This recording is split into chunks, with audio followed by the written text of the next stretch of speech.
Hi everyone, good morning. Welcome to our in-class guest lecture with Kanika Kingra. Kanika Kingra is a senior policy and advocacy manager at IWWAGE, which stands for Initiative for What Works to Advance Women and Girls. IWWAGE is a center at LEAD, an action-oriented research center of IFMR Society.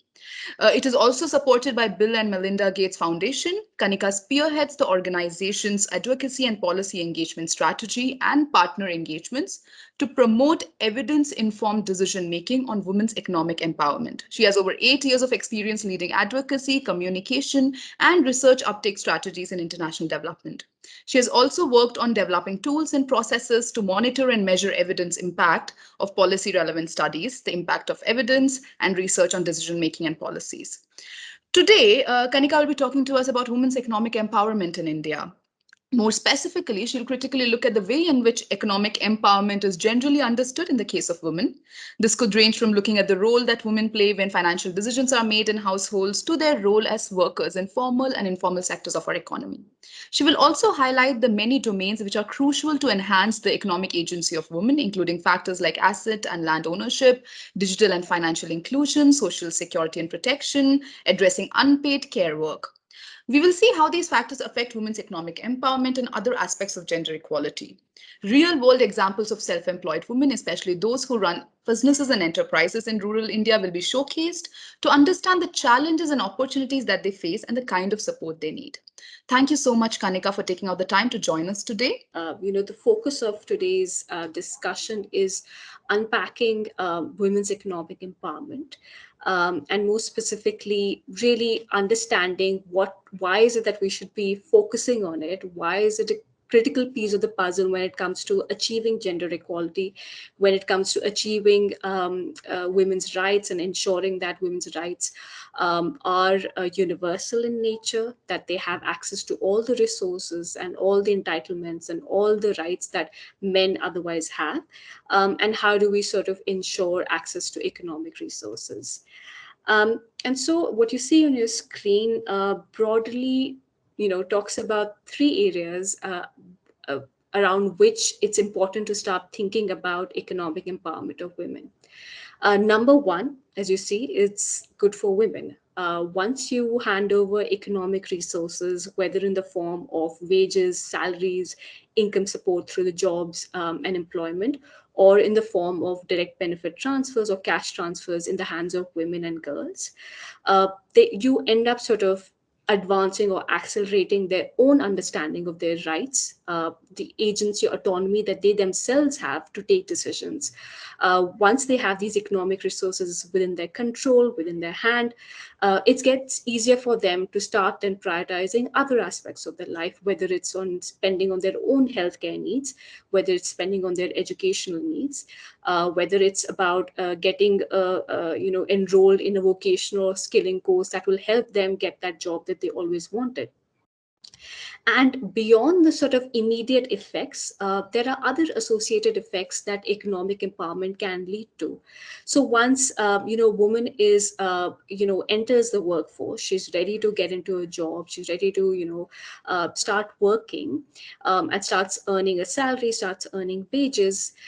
It tends to have knock-on effects on the overall well-being of a woman or a girl as well. So, for example, her own ability to step out of the house, her decision to step out and move from point A to B in a public mode of transportation changes. She probably is coming from a very remote or traditional setting, and that's perhaps another factor that motivates her to step out and get into the workforce, and changes her mindset.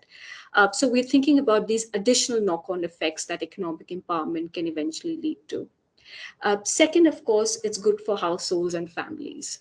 There is enough evidence that's out there, whether from India, whether from other countries that sort of fall in the low and middle income category or in high income settings, that shows that when you extend economic support to women, again, either in the form of direct income support or through cash transfers, such as pensions or social security benefits that come through, say, in the last 1 year, you must have heard about the Jan Dhan Yojana, where women who were not necessarily working were getting, say, 500 rupees as cash transfers in their Jan Dhan accounts.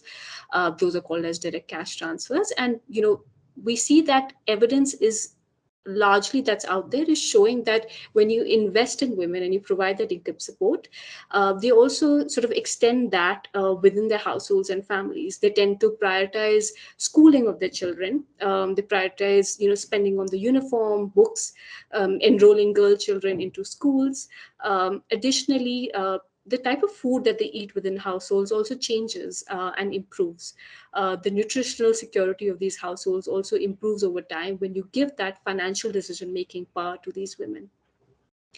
And what we found, and given the current context that we are in, we've seen that access to any form of formal credit or financial support actually helps women absorb any external shocks that they receive as a result of factors such as a pandemic or an economic crisis or any other natural or man-made disaster.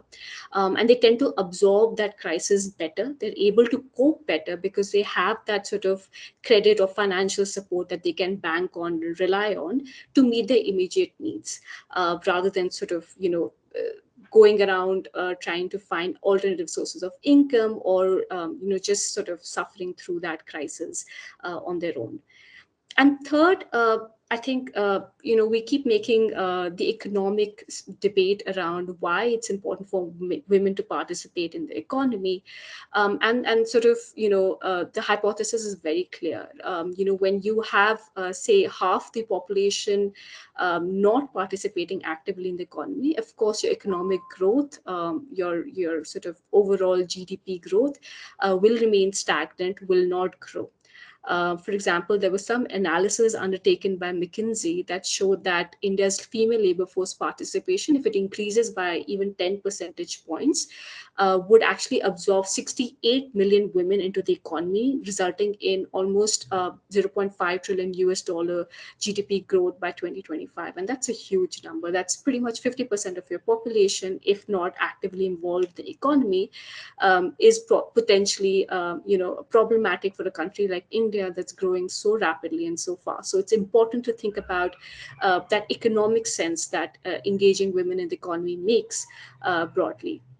However, I think with that context and thinking about the potential that women hold, it's important to also note that actually India is lagging behind several countries when it comes to female labor force participation.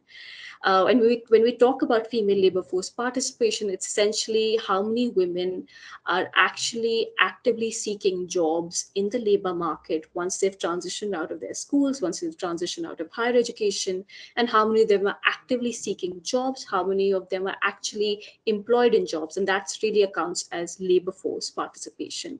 And what we see is that India's female labor force participation is well below the global average. So currently, India is at around 24.5% when it comes to women in the labor force, compared to the global scenario, which is almost at 45%. But beyond that, there's also variation across different states, different sort of settings, whether it's rural or urban. For example, some states like Himachal, Madhya Pradesh are doing much better than a lot of the other states when it comes to women participating in the economy. For example, states like Bihar are still around 2 to 3% when it comes to women participating in the labor force, which is quite dismal. Um, and a lot of them, these factors about why women are not getting to the labor force, why they're not actively participating in the economy, is a construct and is a result of multiple factors. And what you see here was a framework that was developed by the Overseas Development Institute, which is based out of the UK, sometime in 2016, where they looked at sort of developing an analytical framework when we think about what are the different elements that affect women's economic empowerment. And what you see on your screen essentially, and let me sort of use the yeah, let me use the laser pointer here. So what you see inside the circle, these 7 dimensions or these 7 areas that affect women's economic empowerment, are sort of covering multiple facets. So one, when we talk about property and assets, that's essentially trying to understand whether women have access to property, whether in rural or urban settings. This could mean houses, how sort of their access to households or agricultural land, whether it's in their name.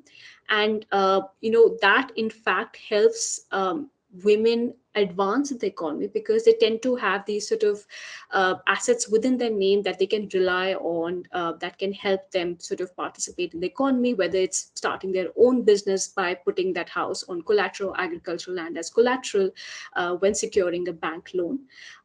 Or it also sort of in times of need or in times of economic shocks or crisis, they can rely on sort of that asset to help them, overcome that crisis. And it's very important to understand why access to property and why access to land rights and agricultural land is a critical component for advancing women's rights. Second area that we see is social protection. And I assume maybe some aspect of your lectures at the business school would be covering different dimensions around social protection. But broadly, social protection has multiple areas that fall under it. This could be in the form of insurance. So, for example, when you are part of the formal job market, you're automatically either enrolled for your employee provident fund, and these are sort of social security funds that employers have. Or if, for example, you're part of the informal economy, and say women or men who are street vendors, who run small shops, etc., there are several sort of social security welfare funds set up for unorganized workers in the country. So, for example, if you're a construction worker in India, the government has mandated that certain percentage of funds will be set aside to protect these workers in times of need, whether it's an immediate crisis or they need some sort of income support, by setting aside this welfare fund. So there is sort of these contributory forms of social protection that exist. But there are also other types of social protection measures, such as direct benefit transfers. And some of you would have heard things like the Jan Dhan Yojana, which directly transfers a certain amount of money into women-owned accounts in India under this scheme. Similarly, there are other schemes such as Indira Gandhi Pension Yojana, or even other sort of benefits that, for example, the Ujjwala scheme that helps subsidize LPG cylinders for women in rural settings as well as urban settings. That's sort of a direct transfer that gets to them. So there, social protection can really take multiple forms. These could also be in-kind transfers. So maybe some of you would have heard that in Bihar, one of the schemes that was launched by the government quite a while back was giving cycles to female students to ensure that these girls stay on in schools and remain enrolled in schools. And so that was an in-kind transfer, which is basically, offering them cycles, which also had a significant impact on the enrollment ratio when it comes to how many girls started getting enrolled in schools. So there's evidence out there that something like that really worked. So when we talk about social protection, there's sort of these range of things that come in play, and these could be sort of cash transfers, in-kind transfers, but also like multiple aspects when we talk about employment guarantee programs. Some of you would have heard of the scheme NREGA, which is a National Rural Employment Guarantee Scheme that's applicable in rural areas across India, where households are entitled to 100 days of work under it, particularly poor, marginalized households, to participate in some sort of public works program. So these could be construction of roads, construction of wells, sort of overseeing the sewage development of those rural areas. And in return for participating in these public works, they get a sort of minimum income and minimum wage, based on also sometimes their skill sets as well. And that's really another factor that affects how much control women have on when it comes to social protection resources and access to those resources to participate actively in the economy. Beyond that, there are areas such as unpaid work, and I understand maybe that's perhaps going to be covered in some of your other lectures or some of the other, such discussions. But really, unpaid work, when we talk about it, is all of the work that women do uh, that cannot be measured economically, that they're not getting any monetary value out of. So, for example, domestic work, taking care of children, domestic duties of cooking, cleaning, gathering firewood, collecting water from the nearby, taps, etc. All of that comes within the unpaid work category. But beyond that, there are some other forms of unpaid work also that gets counted. For example, say a family in a village somewhere in India has a family-run business from the household. For example, if they are involved in agriculture and there are some sort of agricultural related work that or poultry farming that the household is involved in, the women might be taking care of the poultry, she might be taking care of the cattle, and supporting that household business, but she's not getting any economic value out of that. She's not getting a wage, she's not getting any salary in return for the time that she's spending taking care of the cattle, feeding the cattle, milking the cows, etc. There is no monetary value or economic value that's assigned to it, and that really comes into the broader framework of unpaid work. So when we talk about unpaid work, that's a critical factor that prohibits or inhibits women often from participating actively, because you're so burdened with your existing set of chores or domestic chores that you don't have the flexibility to step out and engage in some activity, and that cannot be addressed till there are certain policy interventions or economic interventions that are out there to reduce that kind of unpaid work. um, and these could be in the form of improving access to piped water, piped gas. The Ujula scheme that I mentioned is essentially to reduce the time that women spend out there collecting firewood and instead spend that subsidy on getting an LPG cylinder that's also environmentally friendly. Similarly, provision of creches, childcare centers, Anganwadi centers in the villages are another example of how women can reduce the time they spend on childcare and start putting that time maybe into other economic activities or productive activities, or just using that time for themselves. And so these are example of some policies or schemes that come into play when we talk about unpaid work. Within the financial inclusion domain as well, what you see on your screen are examples of what constitutes that. So when women have access or have bank accounts in their own names or saving accounts in their own names, they tend to be more self-reliant and independent when it comes to financial decision making. This also means access to digital financial services, say mobile banking, or even using now mobile-based applications when it comes to payment apps, etc. Equally important is women to have that kind of financial literacy to understand how can they avail loans, how can they go and apply for small micro loans for their immediate needs or business loans for their small home-based businesses. Then, when we talk about quality work, this is another factor that affects economic empowerment of women. And here, what you see on your screen are essentially what comes under this domain. So, for example, occupational segregation of work is a critical factor that affects the quality of work that women have. And by that, I essentially mean is that you would have seen that there are traditional roles or traditional jobs that men are involved in versus women. So women, generally get into the beauty, wellness segment. Often they get jobs in salons, beauty parlors, they get trained in those jobs. Whereas men may enter the manufacturing sector or sort of high-end sectors where their jobs are more for them. Employers also prefer hiring men. And so, really, disentangling that and sort of stopping that sort of occupational segregation can also ensure that women are actively engaged in different types of non-traditional jobs and non-traditional activities, such as driving Uber cabs or driving e-rickshaws, things like that, is them stepping beyond their traditional livelihood options. Within that, we also encounter other factors that could act as barriers, such as safety and security at the workplace or in public spaces, safe transportation or last mile connectivity of these women to getting to their workplace, as well as the impact that fair wages or income also have in their economic empowerment. The other two areas that you see on your screen essentially talk about the role that collective action plays in women's life when it comes to economic empowerment. And here we'll talk about this a little bit later, but really, how can women come together as cooperatives, as collectives, particularly when they're running businesses, to ensure that there's collective agency and collective bargaining power for them to participate actively in expanding their business. So, for example, you would have heard about cooperative societies. that are run out of, say, Gujarat. Amul itself is example of a cooperative movement that started off, and it's about coming of these individuals together to start off a business, to pool in their resources with an equal distribution of the profit, etc. And a lot of this collectivization actually helps improve and advance women's own agency. When they come together, they're able to bargain for their rights better, bargain for better working conditions, bargain for better wages and income.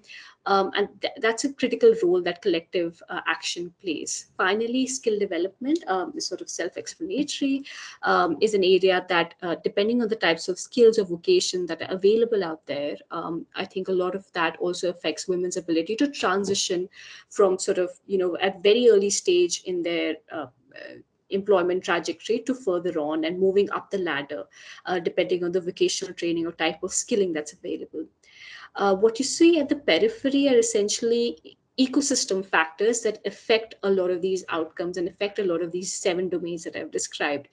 So, from gender norms and discriminatory social norms, such as traditional practices within certain households of girls not stepping out, or even religious norms that prevent women from stepping out or having a role in the household decision making, to labor market characteristics, where, for example, certain employers or organizations prefer hiring men over women for certain types of jobs, for example, in the manufacturing sector or the automotive sector, as well as legal, regulatory, and policy frameworks. So, the absence of any institutional support or policies that can support women to actively engage in the economy, whether this is in the form of any laws that mandate organizations to hire X percentage of women within the organizations, or the provision of any sort of financial income support for these women.